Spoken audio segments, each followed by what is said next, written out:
Do you wish you could be the present mom you've always wanted to be, but still need to provide an income for your family? Are you tired of scouring the internet for legit jobs that will replace your income and that you can do from home in your PJs? Hey friend, welcome to the Virtual Assistant Mama podcast. I know you're over there Googling jobs for moms, legit work at home jobs, or start a side hustle, yet you can't figure out how to take that first step.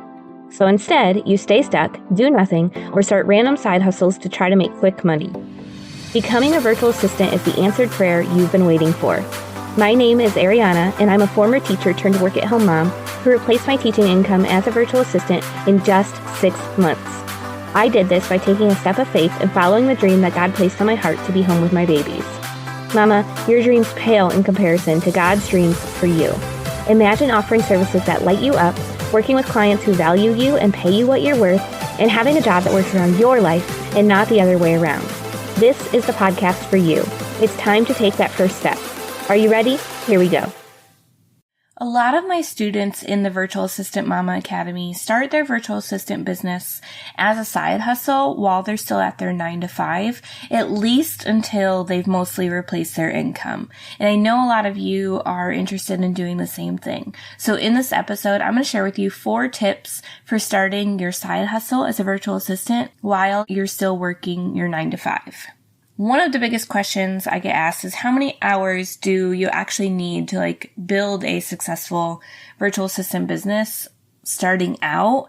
And I really think that if you have a game plan and a map of your goals and you know exactly what you need to do and you're not wasting time, you can absolutely do this in 5 to 10 hours a week. You don't have to, go work your 9-to-5 for 40 hours a week and then spend 40 hours on your virtual assistant business. That's not going to happen. You're not going to be able to spend that amount of time on your virtual assistant business when you're coming home exhausted from your 9-to-5. So I think 5 to 10 hours starting out a week is great.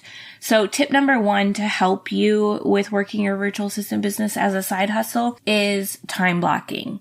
So you need to bust out that paper planner and get really clear on what time frames you actually have available to work your side hustle.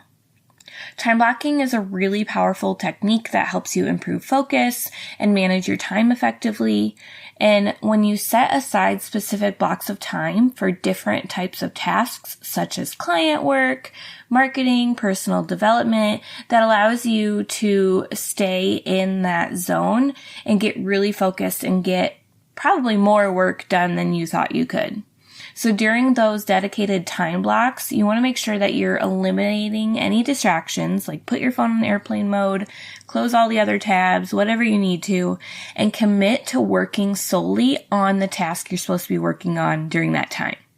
Now, time blocking will help you again, maintain focus, and it helps you avoid getting overwhelmed by multitasking, because multitasking doesn't actually work like we hope it will, okay?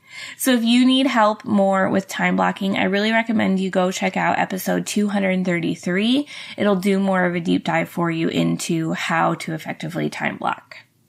All right, tip number 2 to help you as you get your virtual assistant business going as a side hustle is to prioritize the top 3 money-making tasks in your business each and every day.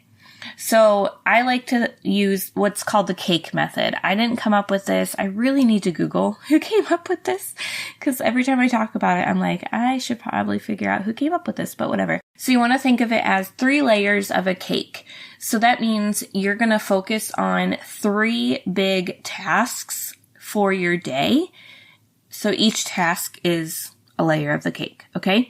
So if you get those 3 tasks done, then that's amazing. And if you get anything else done on top of that, that's just sprinkles. Now, it might fluctuate where maybe one of those tasks is something big in your home you need to do, and 2 are your side hustle. It doesn't have to be, 3 layers of cake in every area of your life, because that's going to be overwhelming.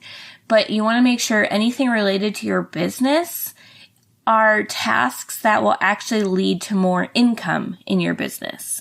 So maybe taking the time to follow up with people that would probably lead to more income in your business versus creating a new Instagram post. All right, tip number 3 is to ask for help. This is a really hard one for me, and I know it is for a lot of you, but we don't have to be super mom. We don't have to do it all. We can absolutely ask for help, and there are so many people in our lives who are probably willing to help us.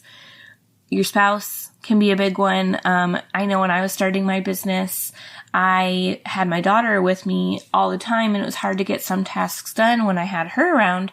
And so one evening a week, like as soon as my husband got done working, from 4 to like 9 p.m., he was in charge of her, and I was just up in our office working. So that gave me a dedicated like 5 hours to bust out tasks that were harder to do with her around, that I didn't want to have that interruption, and I needed my brain to like stay in work mode. So that might be possible for you. You could also get a mother's helper, which is just someone who comes into your house, typically like a kind of a young teenager, and you're still in your house working, but they're there, occupying your kids. So you're still there if needed, but you're not like fully in charge of your children. You could also hire a babysitter and then maybe go to a coffee shop nearby if that helps you focus more. That does require more investment, obviously, but it is an option. And if you're looking for another way to like just not really spend money on the childcare aspect while you're building this, you could even swap child watching with a neighbor. So maybe one day a week, like you've got the kids at your house while that mom does something, and then one day a week she's got your kiddos like all day, so you can bust out work. So it's really about what works best for you and what you think you need, but just don't be afraid to ask for help, because there are so many people who are willing to help you. All right, tip number 4 is to eliminate distractions. It's really easy to get distracted with all the different, we call it shiny object syndrome. Like, oh yeah, I should learn this. Oh, I should take this course. I should take this and this and this. And then you're just learning, not doing. I always say the best way to start your virtual assistant business and to learn new skills is to just get clients in those skills. There are so many businesses willing to hire you, even if you're a beginner, and they're willing to train you so you can learn on the job. You don't need to take 10 million different courses. And if there's a skill that you do want to learn a little bit more of, just go to YouTube. You can figure it out. I promise you. Just look up that tools, like training videos. Like every online tool probably has training videos that they created that you can go and learn from. So eliminate that shiny object syndrome, eliminate distractions, and focus on what's really going to help you make more money in your business. And that's actually landing clients. Okay. All right. So real quick, let me recap those 4 tips for you to help you start your side hustle as a virtual assistant faster while still working your 9 to 5. Tip number 1 is using time blocking effectively. Tip number 2 is to use the cake method and prioritize those top 3 money-making tasks in your business each day. Tip number 3 is to ask for help. And tip number 4 is to eliminate distractions. Now, if you need help with this and you want a game plan to really help you succeed as a virtual assistant, I would love to invite you to come and join us in the Virtual Assistant Mama Academy.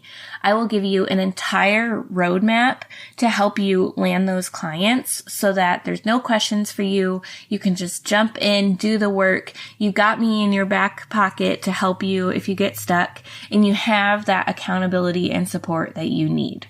So you can check out everything that's included in the Virtual Assistant Mama Academy at virtualassistantmama.com. You can also find that link in the show notes. But I would be so honored to support you in your journey and help you to make those dreams come true. All right, y'all. Thank you so much for listening to this episode, and we will see you next time. Thanks so much for hanging out with me today. I would love to bless you with a free gift as a thank you. All you have to do is leave a review of the show on Apple Podcasts, take a screenshot, and send it to podcast@virtualassistantmama.com. I'll send you a code so you can snag my virtual assistant toolkit for free. And don't forget to come hang out with us in our free community, facebook.com/groups/virtual assistant mama. I'm so honored to support you in your journey to becoming a virtual assistant. Until next week, y'all, keep following the dreams that were placed on your heart. so you can be the present mama you've always wanted to be.